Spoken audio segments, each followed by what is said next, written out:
with the job market becoming more and more devastated. Finding employment had turned into a cruel competition, where every new application seemed to demand even more effort than the last one. As if searching for work were not already exhausting enough, the companies themselves appeared to handle recruitment with unbelievable disregard. At one of the booths, a young woman remained seated behind the table, but instead of assisting candidates or organizing documents, she kept all of her attention fixed on her phone, completely indifferent to the chaos dominating the place. The company's name immediately drew attention, displayed with an excessively confident style that conveyed a feeling of absolute superiority, as if that title alone were enough to push away any idea of weakness or failure. Even so, something felt wrong. The booth remained empty, with no lines and no candidates approaching, and that created a strange sensation, almost as if everyone were purposely avoiding that place. While observing the other corners of the fair, the candidate noticed enormous lines spread throughout the hallways. People subtly pushed against one another, gripping their resumes tightly while trying to seize any remaining opportunity. The environment became more suffocating with every passing minute. Voices grew louder, announcements were made in desperate tones, and the tension spread like an invisible disease. Before long, the entire fair seemed to sink into an uncomfortable chaos. After spending some time staring at that hopeless situation, the young man let out a long sigh and started walking toward the only empty booth, as if he were making a decision that might change everything from that moment onward. Even when he stopped in front of the table, the woman did not immediately raise her eyes. Her gaze remained fixed on the screen of her device, and that lack of interest felt intentional, almost like a silent provocation. As he moved closer, the surrounding atmosphere seemed to slowly change, and he had the strange feeling of crossing some kind of invisible boundary. Only when he was close enough did she finally lift her eyes. The instant she looked at him, a satisfied gleam subtly appeared on her face, as though she had already been expecting exactly that choice. A soft glow emerged around the area, muffling the sounds of the crowd and isolating that corner of the fair from the rest of the world. After observing him for only a few seconds, the blue-haired woman asked him to introduce himself. Her voice carried an uncomfortable firmness, both calm and threatening at the same time. Trying to hide his growing nervousness, the young man began talking about himself, making an effort to appear confident while feeling the pressure increasing inside him. She listened with a closed expression, as if she were searching for something beyond ordinary qualifications, perhaps some hidden flaw that she could use against him. Without wasting any time, she directly asked about loyalty and the ability to work hard, pronouncing those words as though they were more important than any resume or experience. Interpreting that as doubt about his competence, the young man felt anxiety tighten around his chest. At the same moment, he started imagining that he might already have shown himself to be inferior to the other candidates. And honestly, there were reasons to think that way. Around him, dozens of people fought desperately for a single opportunity, willing to do absolutely anything to prove their worth. Almost giving up on insisting any further, he slowly lowered his head, feeling frustration take over him while the idea of leaving began to seem more and more correct. Silence settled between the two while the company representative examined his documents. Her eyes moved through every line carefully, as though there were something hidden among those simple pieces of information. Then, without any warning, she broke the silence and calmly stated that he was hired. For a few seconds, the young man could not even believe what he had heard. The words sounded far too simple to be real. Surprise mixed together with suspicion, because he had never imagined being accepted so easily, and it sounded more like an absurd mistake than a genuine opportunity. Rising from her chair, the woman placed both hands on the table and declared with complete conviction that his abilities were exactly what the company was searching for, as though the result of that interview had already been decided from the very beginning. Still in shock, the young man tried to understand the situation. As a veteran, he knew very well that people with a resume similar to his rarely even managed to finish their studies. So all of that approval felt impossible to justify. Clearly noticing his doubt, she opened a gentle smile and once again affirmed how important he was to the company, maintaining eye contact with such certainty that questioning her was beginning to feel pointless. Then came the exaggeratedly generous benefits. A high salary, paid vacations, a complete healthcare plan. Everything seemed so perfect that, instead of calming him down, it only increased his suspicion even more. The salary caught his attention immediately. For someone who had just graduated, those numbers were practically impossible to achieve, and the proposal felt much more like an absurd mistake than a legitimate offer. Noticing his hesitation, the woman remained silent for a few seconds, as though she were evaluating whether she should improve the conditions even further just to prevent him from refusing. Leaning slightly in his direction, she began observing him carefully, waiting for any reaction, as though her words alone should have been enough to destroy all of his remaining doubts. However, inside the candidate's mind, suspicion only continued to grow. Everything seemed far too perfect. There was clearly something hidden behind that proposal, something important that they were avoiding mentioning. He even moved his body, preparing to stand up, but his fingers tightened involuntarily around the chair, revealing the tension that he could no longer hide. The representative of that apparently flawless company slightly frowned,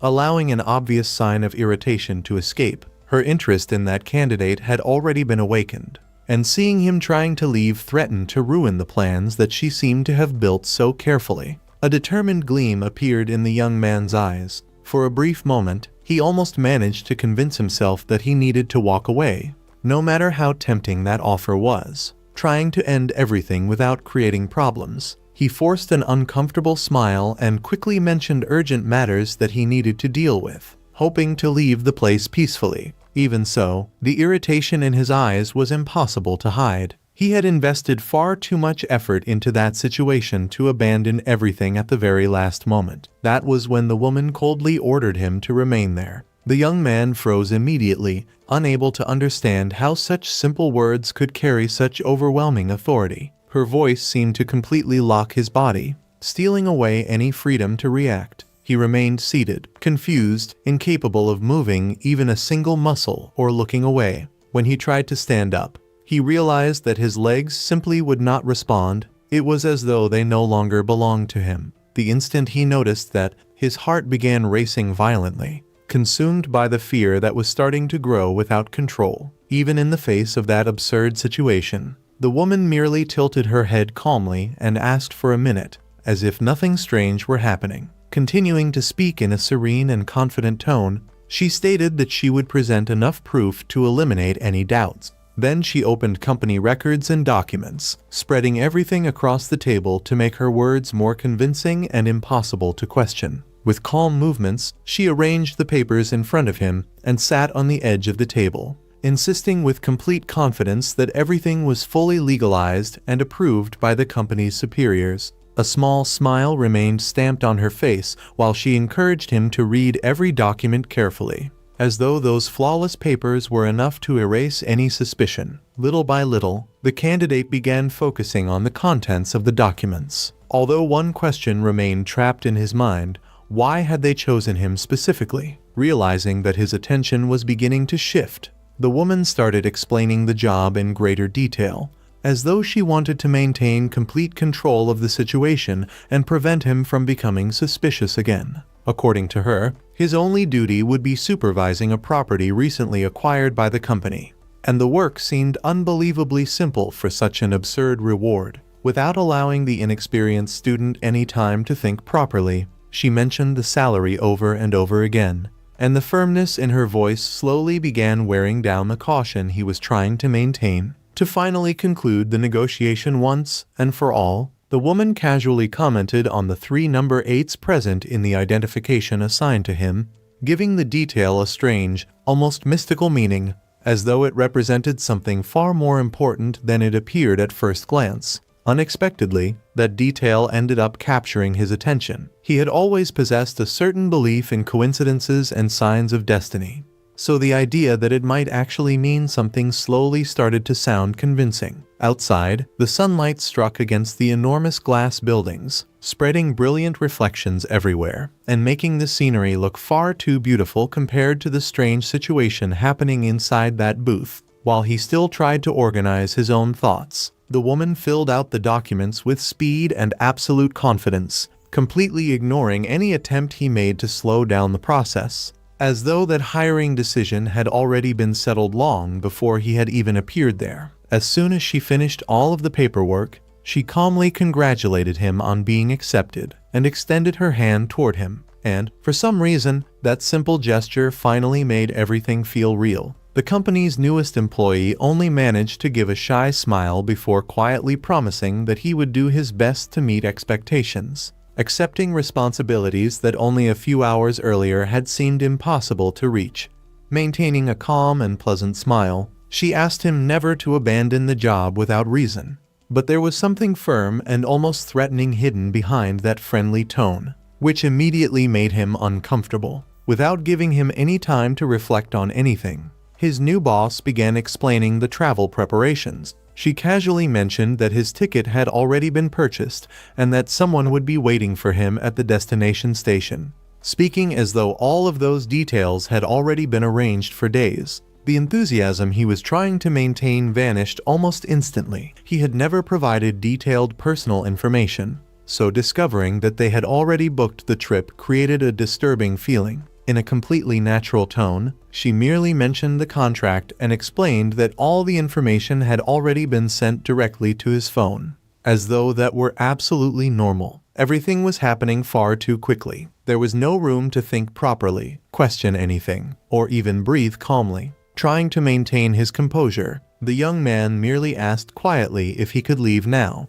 His boss agreed without difficulty, watching him depart with a gaze filled with satisfaction, as though that agreement represented something far greater than a simple job. Holding the papers in his hands, he finally noticed the contract period, 2 full years. At that moment, the number felt much heavier than before. As soon as they were alone, the supervisor continued watching the young man walk toward the exit, and behind the lenses of her glasses, a red glow discreetly shimmered for a second. At that same moment, the clauses of the contract silently began to change, erasing the original terms and transforming the agreement into something without any final deadline. Eastern City Station welcomed passengers with impeccable organization. People walked quickly through the corridors, yet everything followed a precise and almost artificial rhythm, as though every movement had been rehearsed beforehand. The backpack swayed lightly beside the young man while he crossed through the station talking to his parents on the phone. He carefully shared the news about his new job, but avoided mentioning the strange details that he still could not explain even to himself. On the other side of the call, warm voices responded filled with pride and quiet hope. Hearing that gave him strength, as though his parents' trust alone were enough to support him in the face of that unexpected change in his life. After hanging up, he raised his eyes toward the massive electronic panel and began searching for his route among dozens of different destinations, until he finally found the correct platform. The detail that caught his attention was the almost frightening coincidence. The platform number matched the departure time exactly. That was when he discovered that the company even possessed a private station. That only reinforced the feeling that everything seemed to have been planned specifically for him from the very beginning. The white train waiting at the platform looked immaculate, practically without a single sign of use. The long 8-hour journey promised enough silence for him to finally organize his thoughts and understand everything that had happened during that single day. After finding his seat, the passenger relaxed a little. He lowered his mask slightly and allowed his thoughts to wander freely toward the uncertain future waiting for him. The train accelerated quickly and disappeared into the night, while the distant city lights were slowly swallowed by darkness. As time passed, even the movement of the trip itself began to feel detached from reality, almost like a dream. A sharp voice announcing the arrival station eventually pulled him out of a sleep that seemed to have lasted far too little. It was as though time had passed differently inside the cabin. The young man stretched slowly, trying to shake away the heaviness in his body and clear his mind. But the strange feeling from the dream still remained trapped inside his thoughts. Outside the window, the city shone beneath an unusual pinkish glow. The scenery appeared slightly distorted, as though reality itself had undergone small alterations. As soon as he stepped onto the platform, he looked around while absorbing the wealth and intense movement of the place, yet his anxiety only increased as the seconds passed. The people around him appeared far too elegant, far too refined. It made him feel out of place, as though he had stepped into a story created by someone else. where everyone already knew their own roles. His eyes moved across the crowd trying to find the person who was supposed to receive him, but the wait was beginning to grow uncomfortable. Meanwhile, somewhere within the station, a woman carefully observed a photograph in her hands, discreetly comparing it to the faces around her. She found the young man almost immediately. Amid the sophistication of that place, he appeared far too ordinary, and precisely because of that, he ended up standing out. Without hesitating, she walked directly toward him with quick and silent steps, giving off a strange feeling of purpose and determination. Upon hearing the sound of footsteps approaching, the newcomer turned his head and immediately realized that she was coming toward him. Surprise appeared in his eyes before he could even react. Then, before he had time to think, the woman pulled him into a strong and sudden embrace, as though they had been separated for many years. There was far too much intensity in that gesture. Embarrassment completely froze the young man's movements, preventing him from pulling away immediately. He tried convincing himself that it was merely exaggerated enthusiasm, even while a strange discomfort began growing inside him. Despite the unexpected closeness, he did not return the embrace. He remained stiff and awkward, as though any wrong movement could destroy the fragile balance of that moment. All he managed to do was discreetly observe how excessively affectionate she seemed, and precisely because of that, her behavior felt strange to him, as though something were hidden behind that warm reception. Trying to control the growing discomfort, he began mentally repeating mathematical formulas and random pieces of information, clinging to logic as a way of keeping his own mind stable. The small girl with adorable ears immediately noticed his condition. She perceived the change in his breathing so naturally that it almost seemed as though she could feel it directly, without even needing to observe his body language. Scratching the back of his neck, clearly embarrassed, the young man finally introduced himself as Jae Wenhan and asked what her name was. While speaking, his eyes kept involuntarily drifting toward the strange ears hidden among the girl's hair. Calmly, she replied that her name was Yuzin. Right afterward, she casually added that he could call her Little Fish, pronouncing the nickname in a way that made the word sound important for some difficult-to-explain reason. With a small amused smile, she commented that cats love fish, and the simplicity of that sentence seemed to hide a meaning that only she completely understood. Trying to recover a more serious and professional posture, Yang extended his hand and said that he hoped the two of them would work well together. Steering the conversation back towards something more normal, Yusin held his hand using both of hers at the same time. And even though that gesture appeared friendly and genuine, there was an excessive closeness within it that made him uncomfortable. Casually calling him older brother, the girl explained that she had received instructions to guide him to the company.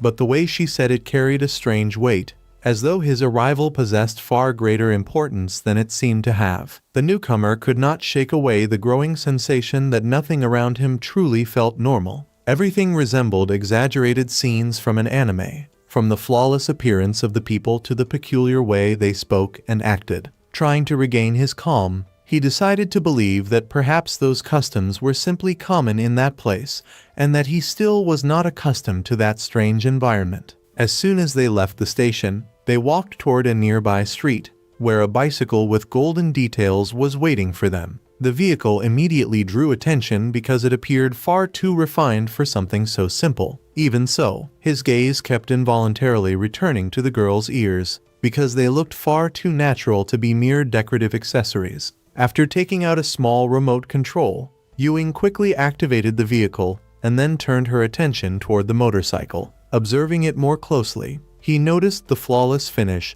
and the extremely precise details, beginning to suspect that the golden shine was not merely for appearance, but something genuinely valuable. With a certain embarrassment, the girl admitted that she did not really know how to drive properly, explaining that the other employees were far too busy to personally come pick him up. So she suggested that they use the electric scooter instead. He quickly replied that he did not mind and added that he was happy to have the chance to know the city better, trying to ease the strange atmosphere between the two of them. In silence, he ended up noticing her sincerity and began imagining that perhaps everyone in the company was as welcoming as they appeared to be. And, strangely enough, that thought brought him a little sense of security. Trying to catch his attention again, The girl once more called him older brother, using a soft but insistent voice in a way that was difficult to ignore. Without hesitation, she climbed onto the scooter naturally, settling herself like someone already accustomed to it, and soon invited him to sit behind her. However, the moment he settled into place, the vehicle abruptly shot forward before he even had time to figure out where he was supposed to hold on. As the speed increased, a wave of embarrassment overtook him. That entire situation was completely new to him, and he desperately tried not to cross any inappropriate boundaries. The young man hesitated for a few seconds, unsure of where to place his hands. Holding on to the girl felt far too strange, and his indecision only increased the tension. Noticing this, Yu Sing cast a quick glance behind her without taking her attention off the road and asked why he was not holding on to anything. There was genuine confusion in her voice, as though his behavior were the strange part of the situation. Right afterward, she casually commented that he could fall once they reached the mountains, since there was an enormous cliff ahead, and as if she wanted to prove her own words, a long descent surrounded by mountains began appearing on the horizon. Trying to appear calm, Jay merely gave a forced smile and stated that he had excellent balance, trying to convince himself more than her. Only after answering did he realize the meaning of the word cliff, and he immediately began trying to find some logical explanation for all of that. But his thoughts were interrupted at the exact same instant. In the very next second, the motorcycle shot through the skies surrounded by brilliant yellow flames, as though it had just broken the laws of reality themselves. The sudden acceleration forced him to grab onto the girl's shoulders, while a desperate scream escaped from his mouth before he could stop himself. Fear completely consumed him. While watching the city rapidly shrink beneath his feet, the young man tried to understand what was happening, incapable of accepting that they were truly flying or even comprehending where they were going. Then he remembered Ewing mentioning mountains, and that memory brought a terrible chain of thoughts that sent a chill running down his spine. Completely ignoring his desperate screams, Yu-Sing appeared to be sincerely enjoying the flight, as though the speed and altitude were something liberating and fun. When the panic finally reached its limit, a desperate thought appeared in the young man's mind. The only way to survive was to jump.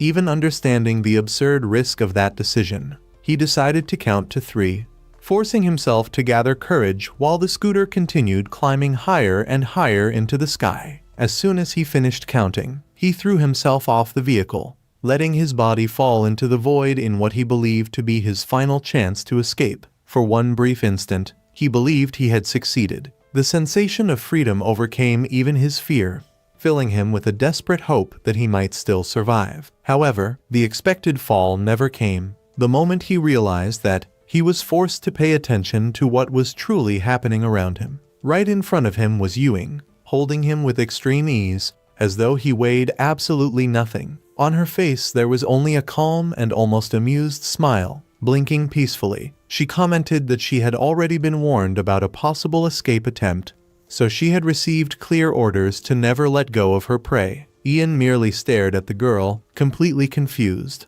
trying to understand at what point his plan had failed so miserably. Without changing her tone of voice, she added that in that region there was no communication. There were no people nearby, nor was there any easy path back.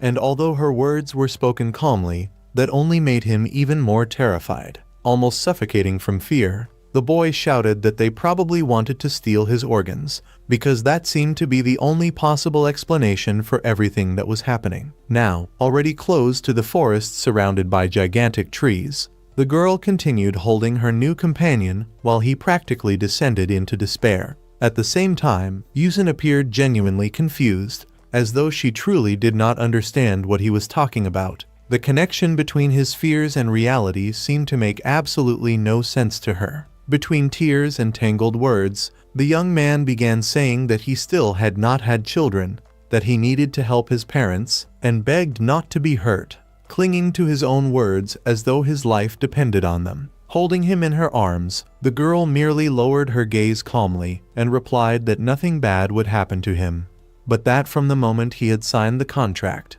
he now completely belonged to the master. She said it so naturally that it frightened him even more. After quickly promising that he would not try to run away again, Jay asked to be placed on the ground. At that moment, all he wanted was to feel something solid beneath his feet and recover at least a small part of his sanity. Without thinking much about it, the girl simply released her hands. In the very next instant, he fell heavily onto the ground in an awkward manner, practically like a sack without balance, not even managing to prepare himself for the impact. With a sincerely gentle expression, Yusin leaned slightly toward him and calmly commented that it would be better if he did not try to escape again. And the strangest part was that there was no threat whatsoever in her voice, only absolute calmness. Jay's behavior concealed two completely different intentions. On the outside, he appeared obedient and frightened. But on the inside, he had already begun thinking of new ways to deceive her and escape as soon as he found another opportunity. Assuming the most innocent expression he could manage,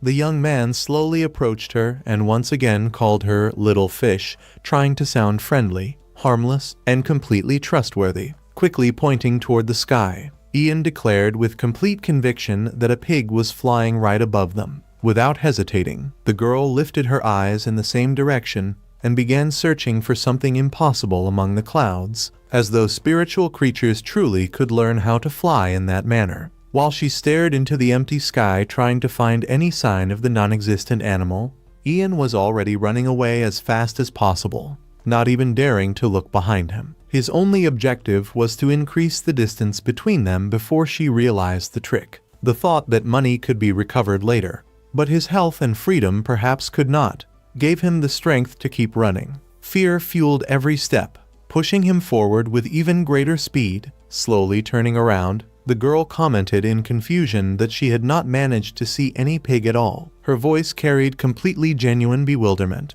Instead of immediately noticing the trick, all she managed to perceive was his silhouette rapidly disappearing into the distance, and only then did she understand what had happened. Yuhan took a deep breath before indignantly shouting that he had deceived her and that what he did was wrong. There was something almost childish in her complaint, as though she were genuinely hurt by the lie. Without slowing down, the fugitive shouted over his shoulder that she should run away too while there was still time, insisting that she had fallen for a dangerous trap because she was still far too innocent. But remembering that she possessed a hoverboard only increased his panic. The fear of being caught prevented him from reducing his speed for even a single second. Realizing that he would not be able to disappear simply by running along the road, the young man changed direction and jumped into a field covered in tall grass, hoping he could hide among the vegetation and buy himself some time. However, his calculations were completely wrong. Before he could even react,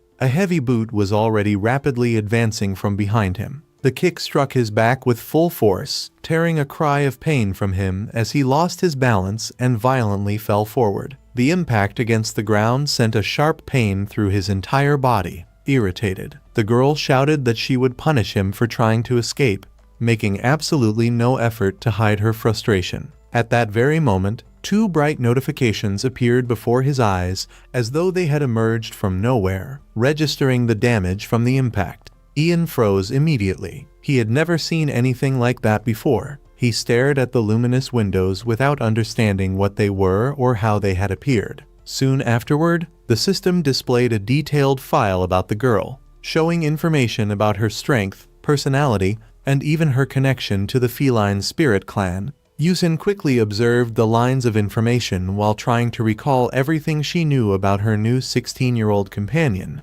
especially noticing his speed and exaggerated impulsiveness. Upon realizing that the boy had completely stopped moving, Yusin began growing restless. She thought that perhaps she had exaggerated the strength of the kick and that she should have been more careful. Since Ian showed no clear signs of reaction, she decided to take him directly to the teacher's house. The white building immediately stood out in the middle of the landscape, surrounded by delicate terraces reflecting the soft light of the environment. On top of a wooden table illuminated by sunlight rested several carefully organized bottles, sealed with elegant corks and minimalist labels. Judging by their appearance, they seemed to contain high-quality wine. Beside the bed where Ian was lying sat the same blue-haired woman who had hired him. She calmly smoked a pipe while observing the unconscious young man with discreet, almost curious interest. When he regained consciousness, the young man slowly opened his eyes, immediately feeling the weight of the failed escape attempt reflected throughout every part of his body. He tried to sit up with difficulty,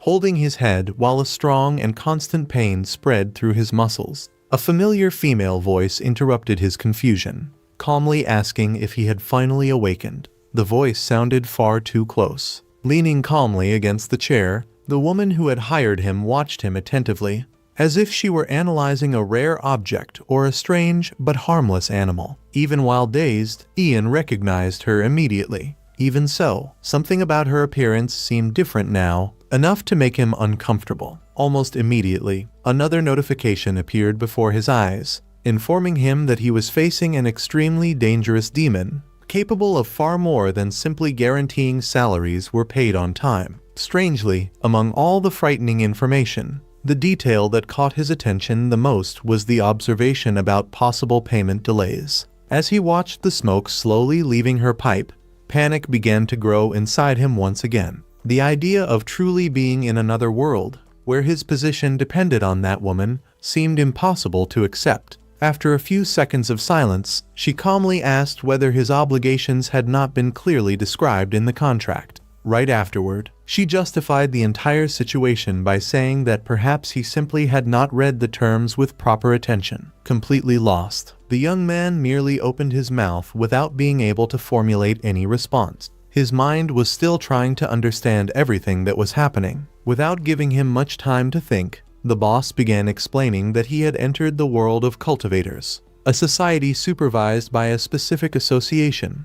While in the human world, all those situations were hidden and scientifically explained by specialized departments. Even while hearing all of that, Ian remained standing still, incapable of showing any reaction. It was as if his mind still had not managed to completely accept the new reality. Continuing the explanation with absolute calmness, she assured him that both his health and his belongings were safe and stated that the company operated within the law. To reinforce her words, she emphasized that all the conditions previously promised still remained valid, and that he had not been deceived at any moment. In a final attempt to calm him down, the teacher suggested that he search for public information available in that world, claiming that it would confirm everything she had just explained. Finally, she announced that Ian would work in the position of senior brother, calmly explaining that such a role was equivalent to the position of CEO within the company's structure. Continuing the conversation without changing her serene tone,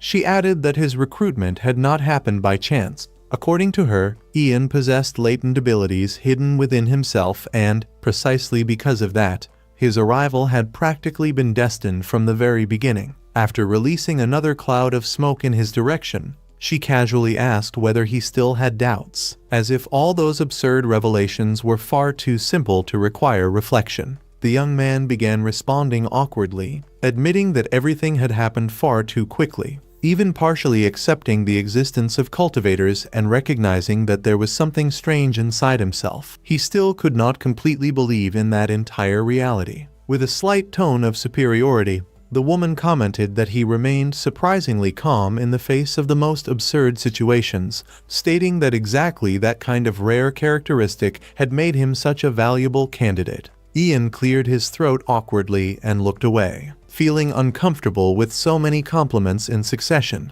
That constant attention was beginning to embarrass him. The woman then slightly raised her gaze, revealing an expression that was far too sweet, almost feline, which made her presence even more unsettling. After clearing his throat once again, the young man finally decided to ask the question he had been holding back for a long time, mentally preparing himself for it as if it were something extremely important. Gathering his courage all at once, Ian asked out loud whether she truly intended to pay his salary correctly. The question echoed throughout the entire house with such force that it could probably be heard even from outside, despite the thick walls and the enclosed space, clearly holding back her irritation. The woman coldly replied that legitimate companies did not delay payments and added that such a question was inappropriate and even somewhat rude. While she spoke, Ian attentively watched the extra notifications appearing before his eyes. wondering whether that was part of some newly awakened special ability. Staring fixedly at the boss's face, he seemed to analyze every detail about her, trying to decide how dangerous she truly was and whether there was any chance of trusting her. Tired of being observed in that manner, the woman merely commented calmly that he should wake up early the following day, because a small meeting would be organized before the official beginning of work. At the same time, Jay felt genuinely happy for finally having the chance to meet the other students, and a faint smile of satisfaction appeared on his face. However, the boss soon changed the way she spoke and made it clear that he needed to respect the hierarchy, reinforcing her authority with a harsh and intimidating stare. Right afterward, the director explained that the uniform had already been prepared in his dormitory and recommended that he rest after the long journey.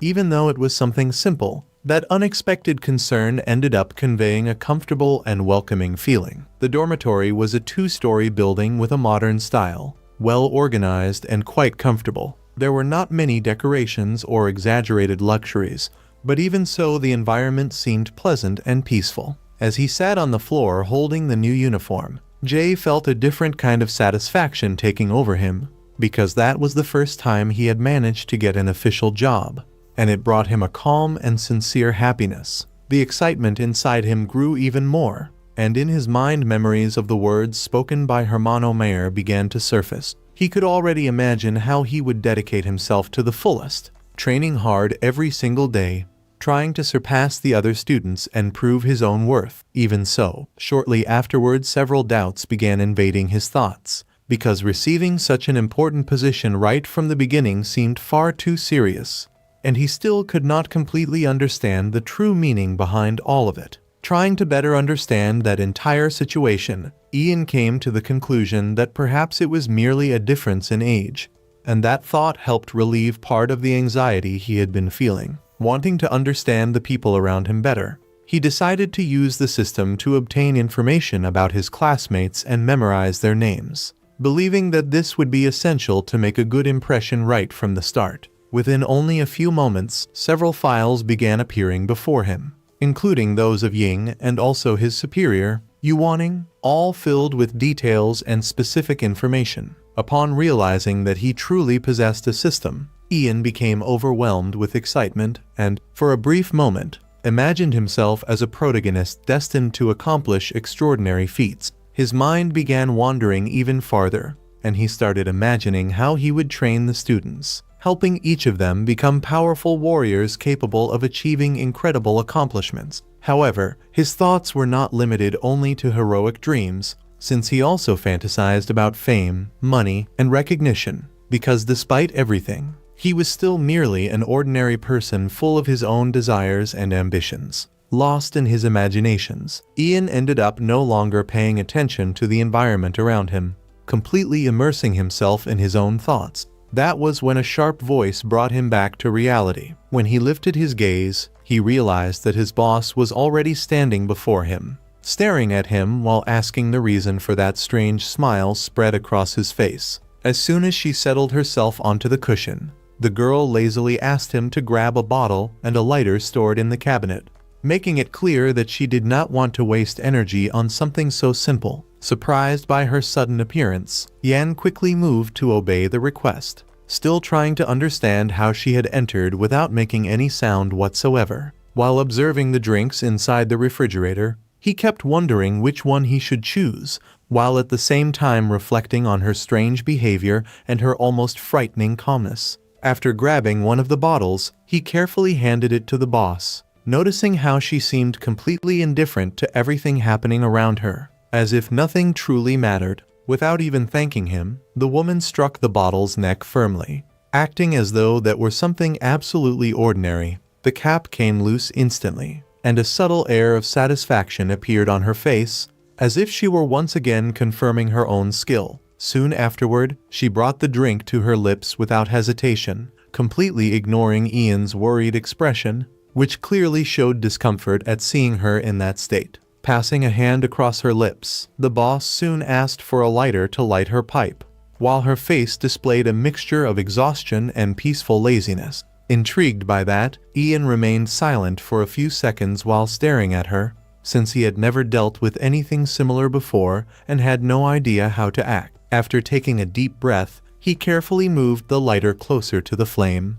observing everything attentively so that he would not end up making some mistake. Completely ignoring his efforts, the woman suddenly turned her head, as though she had noticed someone's approach even before there was any obvious sign. Almost at the very same instant, enormous purple serpents with glowing eyes began slithering through the room, spreading a sinister sensation that seemed to announce something terrible. Not being accustomed to scenes like that, Jay immediately took a step backward, trying to figure out where he could hide while the fear inside him grew more and more. Shortly afterward, his employer appeared. From her clothes to her cold gaze, everything about her conveyed distance and coldness, as though emotions were something entirely foreign to her existence. Despite the fact that her presence could bring some comfort, Ian could not manage to feel calmer, because the atmosphere in the room continued to feel heavy and unsettling. Sitting calmly beside him, she began speaking with Yan in a tone similar to that of a teacher,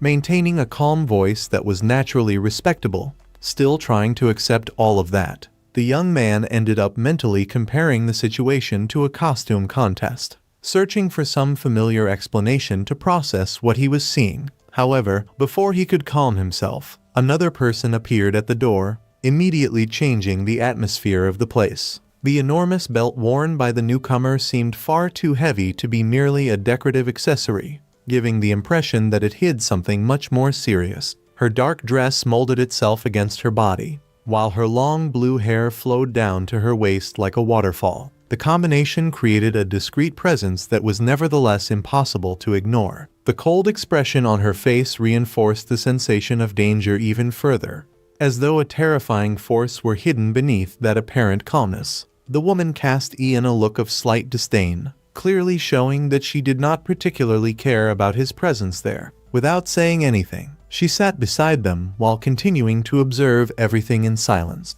At that moment, the system revealed information about Ansuanji, describing her as an ancestral spirit shrouded in poison who sought to rebuild her lost family. Soon afterward, a new file appeared before him, this time speaking about Janju, identified as a demon empress consumed by resentment over her past death. The mere presence of those women impacted him deeply. Ian remained motionless for a few seconds, with his mouth slightly open, divided between admiration and fear. Being close to beings that powerful felt at the same time like an honor and an enormous danger. Noticing his state, Wai Wanning calmly told him not to worry, explaining that the two of them truly possessed cold and temperamental personalities, but that there were many friendly residents within that valley. As if confirming her words, a male voice echoed through the room greeting the teacher, and soon its owner entered the environment, immediately drawing everyone's attention. With a broad smile on his face, the man seemed to brighten the entire place merely with his presence. His black hair swayed gently while he walked,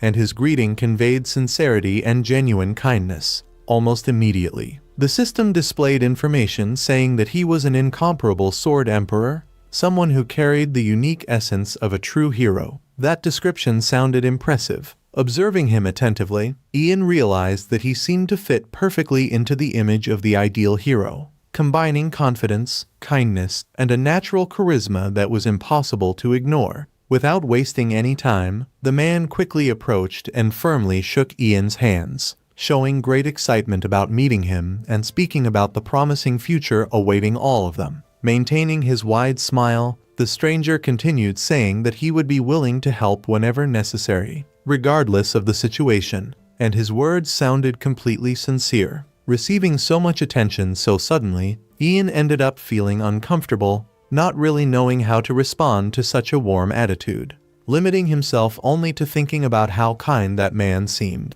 At that moment, the red-haired girl appeared carrying a tray with cups of tea, offering the teacher a small moment of rest while moving with speed and confidence. Observing her more carefully, Ian realized with surprise that the day before she had seemed rather eccentric to him, but at that moment she acted naturally and even familiarly. Interrupting the conversation, the boss coldly ordered everyone to introduce themselves, adding that unnecessary noise would not be tolerated. Her severe tone alone was enough to immediately restore order to the environment. One by one, those present announced their grand titles, ranging from ancestral spirits to legendary warriors, and each introduction seemed even more impressive than the previous one. Upon hearing all of that, Jay began feeling uncomfortable because his own position seemed insignificant before such important titles. When he realized that his turn had arrived, he discreetly cleared his throat, trying to control his nervousness while organizing his thoughts before speaking. Gathering his courage, the young man merely stated his name and commented in a simple manner that he did not come from any important family nor possess any special origin. As soon as the introductions came to an end, Ewing was already hurrying through the enormous hallways, explaining that his room had not been ready the previous day, and because of that, he had needed to spend the night in the guest room. Showing genuine excitement, she commented that everything was finally prepared and that she would love to show him his new residence. While following behind her, Ian realized that talking with Ewing was strangely comfortable, and that ended up conveying a feeling of safety that gradually made him relax. Upon opening one of the doors, the girl made a small gesture inviting him to enter, revealing a spacious and very well-lit room that immediately gave off a welcoming impression. As soon as he entered, Ian involuntarily slowed his steps. The environment seemed impeccably clean, the lighting was soft and pleasant, and the combination between bedroom, bathroom, and living room created an extremely comfortable harmony. Observing every detail more carefully,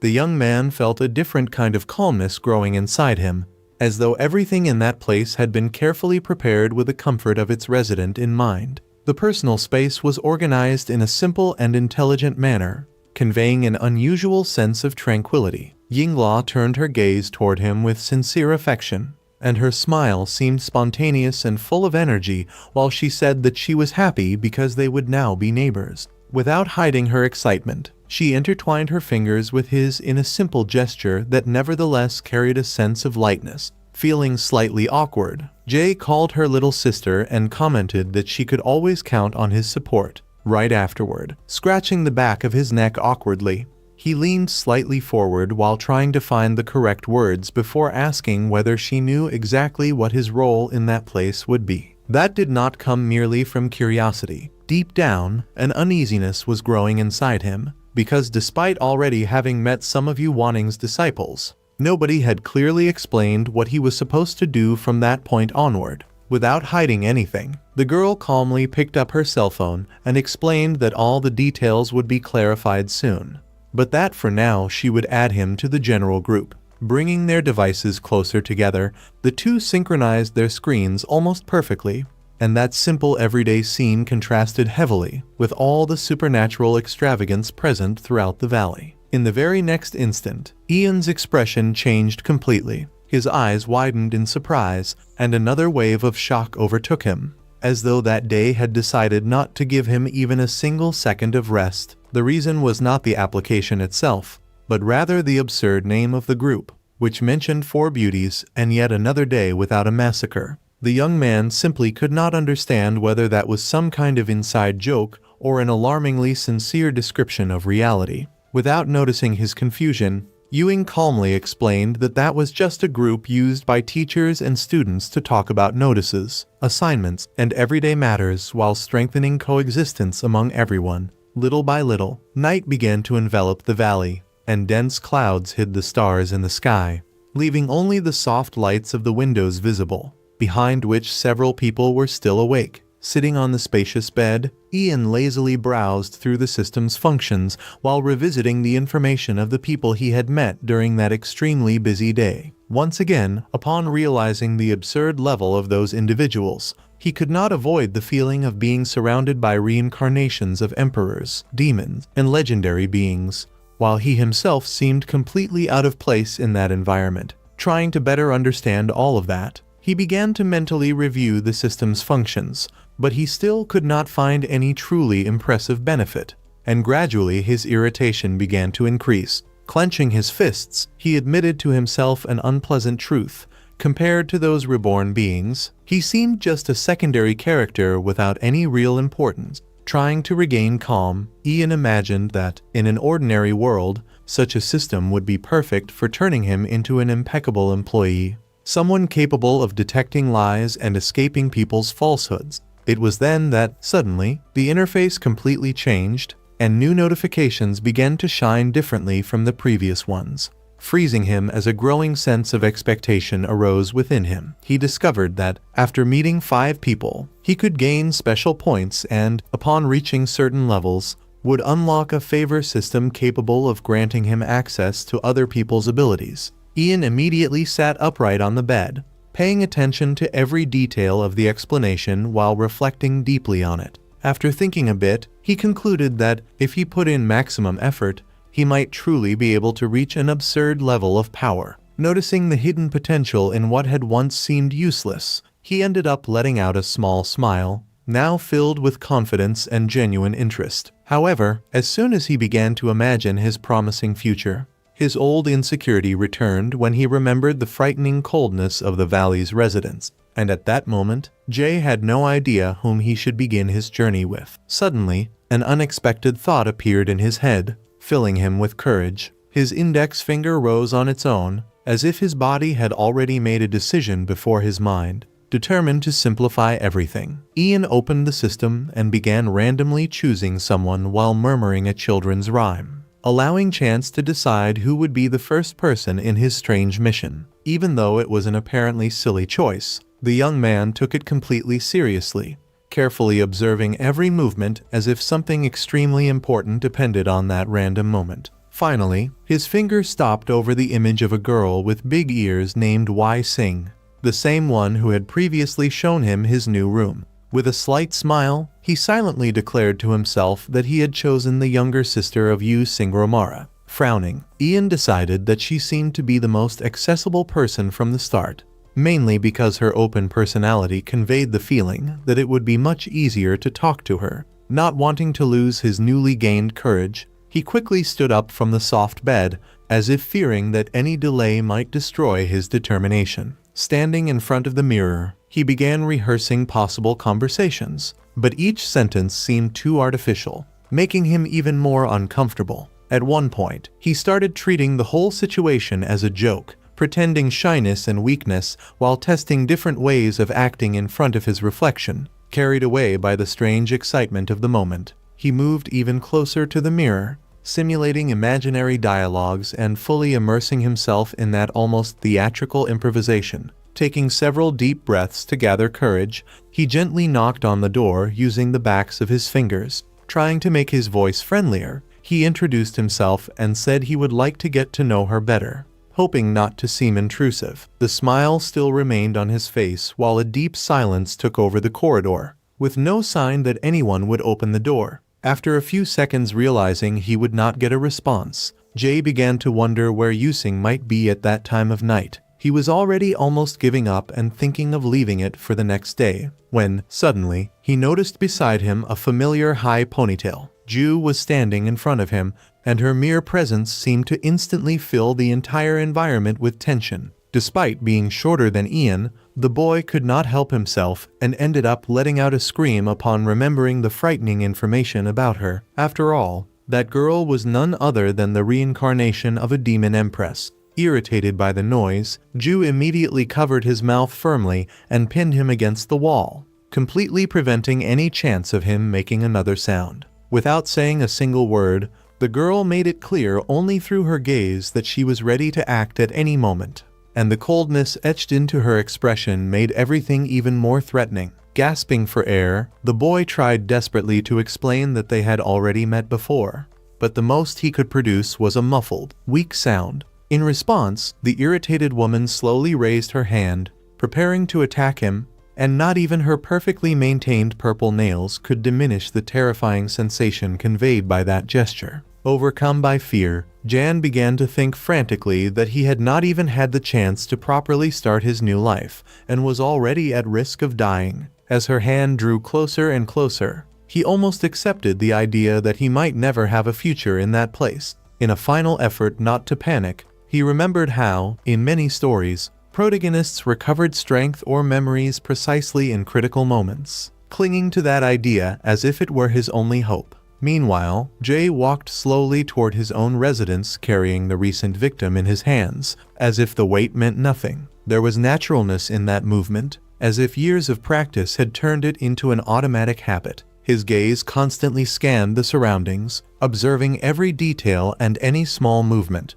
like someone used to living in a world where danger could appear at any moment. Under the cold water, the young woman carefully washed away the traces of blood and flesh left on her body, slowly sliding her fingers across her skin while maintaining disciplined calm. That cold routine was no longer just a matter of cleanliness, but part of an inner discipline she had carried for a long time. Even while maintaining composure, her mind remained focused on only one goal: finding the person responsible for taking her life in the past and ensuring that that old suffering would not remain unanswered. Unexpectedly, the demon lord found Jan in front of the room of the fifth younger sister, calling her repeatedly. His voice sounded gentle, but hid a clear hint of uneasiness, as if he himself did not fully understand why he was so nervous. Observing him from behind, the girl felt a strange chill, because his silhouette looked eerily familiar. His posture and the shape of his shoulders reminded her of an old memory tied to a threat that had left deep marks within her. Sensing the possible danger, she immediately began mentally reviewing her memories, trying to figure out whether that man was truly the person she was looking for or just someone too similar to someone from the past. In the next instant, she dashed forward with astonishing speed, rapidly closing the distance to intercept him without any hesitation, moving as if that decision had already been made long before that encounter happened. The sudden order to stop interrupted their movements for a brief moment, and the tension between them seemed to freeze the entire atmosphere. Behind the door of the room, the fifth younger sister urgently asked both of them to calm down and avoid any sudden movements. Her voice carried anxiety and a clear attempt to prevent the situation from getting even worse. On Yu Xing's face, it was possible to see guilt and concern as she quickly explained that the person being attacked was her older brother, trying to convince everyone that he did not represent any danger. From the outside, the whole scene looked extremely strange and uncomfortable.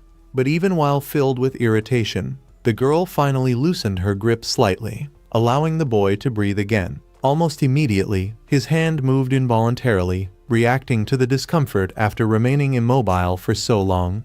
His muscles ached and his body tried to regain normal control. However, upon noticing the movement, she interpreted it as a threat and grabbed his hand with terrifying precision, preventing any chance of reaction. Directly staring at his face, filled with shame and suffering, Jan demanded an answer, asking why his back looked so much like that of the person she had been searching for so long. With tears forming in his eyes, the boy tried to explain clumsily that he did not understand those accusations and insisted there was nothing special about him other than fear and confusion. Raising her voice even more, the furious woman began accusing him of wanting to harm the inhabitants of the valley, demanding to know what his true objective there was. Every word carried suspicion and a rage that was hard to hide. Nearby, the red-haired girl, clearly nervous and worried about the new acquaintance, tried to convince her sister that it was all a huge misunderstanding and that he had no hidden intentions.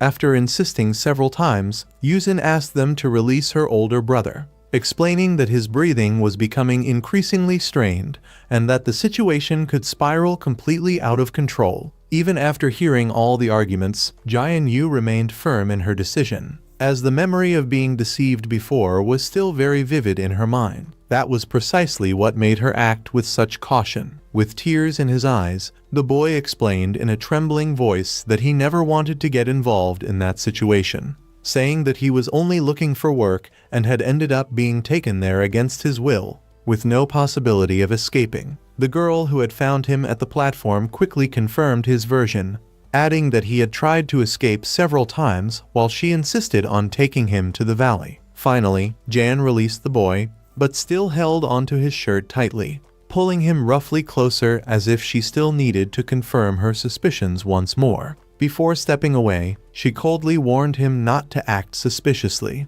making it clear that she remained ready to fight at any moment and would not be caught off guard again. The black high heels she wore drew attention in a strange way, because only someone extremely confident in their own strength would step into a battle wearing something like that. Soon after, the girl turned abruptly and left, leaving behind a completely confused Ian, still unable to properly understand everything that had just happened. Despite the absurd fear he had felt, an unexpected idea suddenly appeared in his mind, related to the system information he had not taken seriously before. Opening the notifications again, he began carefully analyzing the profile of the girl who had attacked him. And that sentence mentioning constant searches for an enemy no longer seemed irrelevant, taking on a much more frightening meaning. Everything started to make sense. Her behavior now seemed far more understandable. The past still chased her without rest, and repeatedly she searched in the present for someone connected to the pain she had suffered before. Lost in these thoughts about old traumas and the marks they left behind, Ian was eventually pulled back by Yu Sing's worried voice, asking sincerely if he was all right. The question was not without reason. The young man felt a strong pain in his neck and, almost without noticing, raised his hand to the area trying to find the source of that uncomfortable sensation. When he pulled his hand away, he involuntarily revealed a deep scratch on his skin, and upon noticing the wound, Yusain let out a shocked breath. Unable to hide her concern, the girl quickly approached to examine the injury closely. Her sudden proximity left Ian unsettled,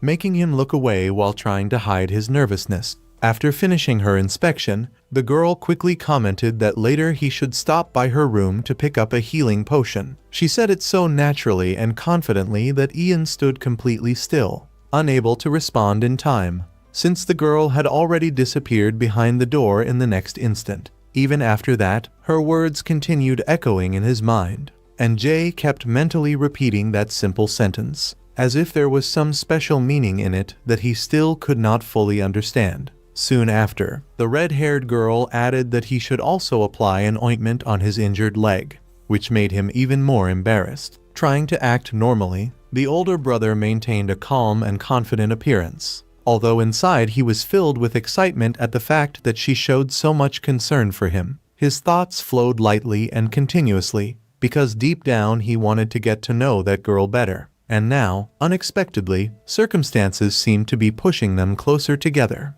Ian was pulled out of his thoughts by Ewing's voice, which asked with clear concern why he was still standing in the hallway instead of entering already. Her attention caught him off guard in a pleasant way, making his cheeks turn slightly red out of embarrassment. In his mind, he had already imagined a tidy, comfortable room filled with gentleness, almost like a cozy place taken from some peaceful dream. Since he had never entered such an environment before, he began to worry about the correct way to act so he would not seem strange or clumsy. Trying to find logic in it, he concluded that the room would probably reflect its owner's personality, meaning it should be a comfortable and pleasant space. Meanwhile, Ewing silently observed his distant expression, clearly confused about why Ian had simply frozen without even stepping inside. After regaining some composure, the young man took a deep breath, trying to gather courage while pushing away the growing anxiety he felt toward the unknown. Gradually, determination overcame nervousness, and he finally stepped forward, crossing the line between expectation and reality. Carefully entering the room, Ian felt as if he were crossing an invisible boundary, as though beyond that door existed a space filled with familiar calm. However, the moment his eyes scanned the environment, he suddenly stopped.